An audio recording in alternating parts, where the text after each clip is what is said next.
So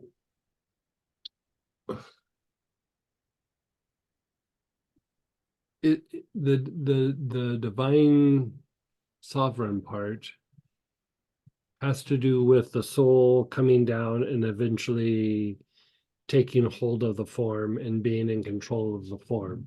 So for a while, when we're trying to harmonize our higher nature and our lower nature, we're trying to get them to be friends, right? Like, okay, you do this, you do that, let's communicate, let's not let's form an alliance. Like, basically some form of that, right? But when the soul fully comes into the body, or at least substantially, let's say, comes into the body, it takes hold of the basic and then begins to change the basic and change how we interact with the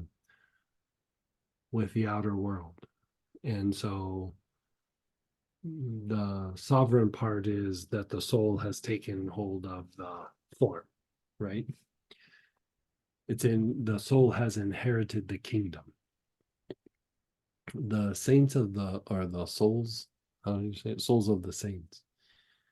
So part of what we're trying to do when we're living our life and doing our meditation and doing our prayers, and or even if we're not doing any of that, we're just trying to love our family and be a good person, all of that is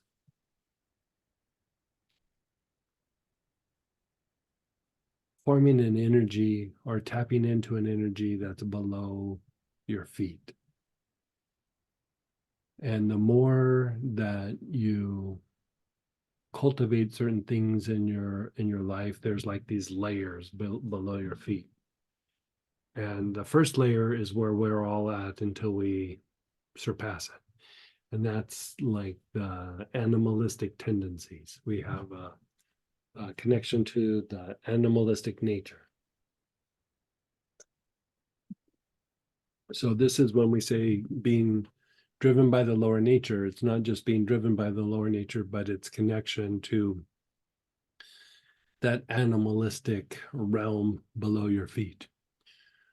The realm past that is the realm of the souls of the saints and teachers and gurus, and so when we go through and we transform our energy body and the body, and we get enough soul energy in the body, enough light starts emanating from our feet and going down, anchoring into the earth, and it takes us down into this realm below our feet. So devotional practices, be it to a teacher, to a saint, to a deity, basically all of this, we sit and we do this with our emotions, with our mind, we make our body conductive. All of that hits our body and then eventually goes through and leaves through the soles of our feet and leaves a light, projects a light down into the earth. So when you chant Om or Amen or Hum, part of what you're doing is you're shooting light into the earth. When you use a dorje, like part of what you're doing with the dorje is you're shooting light into the earth, right? And so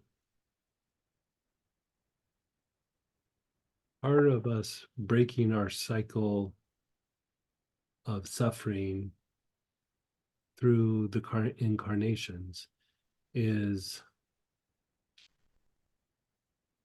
to become integrated into the earth. Like we always think of illumination about something going up, but it's really about bringing something down and then it goes back up, right? And so the more light you get down below your feet, the more you become illuminated, the more that you break the pattern of suffering, the more that you change your physiology, change your emotion, change your mind. So in different practices, like if you look at the Catholic tradition where they pray to saints, if you think of the Kabbalistic or the Buddhist principle of these great beings being potentially present in the basic chakra. Part of what that is it's a devotional practice to try to break the pattern of the things that we've done and increase the light that we emanate down into the earth. Like you're almost using somebody who's been there before. So in the Lakota tradition, it'll say before you go into a ceremony, they'll say to all my relations. So at first it seems like it's ancestor worship, like you're praying to your ancestors for this, you're sending blessings to your ancestors. But it's not just people who are from your genetics, it's also the beings, the teachers, the healing ministers that have gone before you and paved the way for your life to be a certain particular way. You're tapping into them to like accelerate the light that goes down into that deeper realm. And by doing so, you ease your suffering, you ease your tendencies, you ease your karmic imagery, you start to have a more peaceful mind, peaceful emotions, peaceful thoughts, peaceful interactions with people. So the more light you can get down into the earth, the more that you evolve at a much more rapid rate. The byproduct is that you could say the energy or the essence of the beings that went before you start to become present in the basic chakra.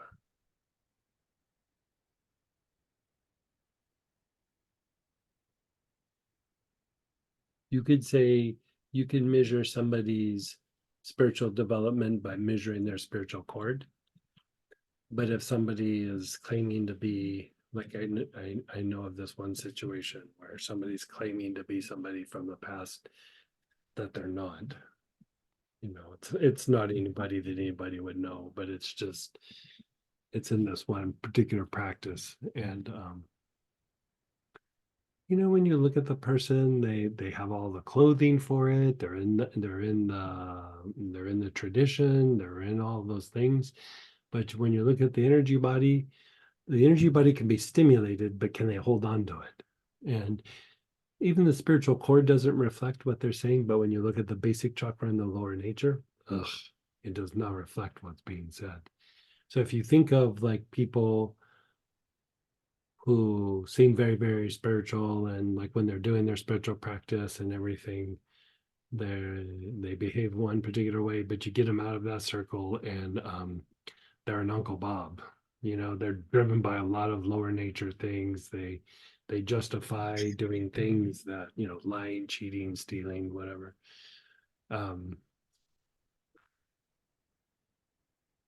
They're having spiritual experiences, but it's not anchoring into the form. It's not getting into that area below your feet. And it's not anchoring in the basic chakra. The goal is to anchor the energy in the basic chakra. And past the basic chakra, it's in the feet. Like if you can't get it below your feet, it's not going to anchor in the basic chakra.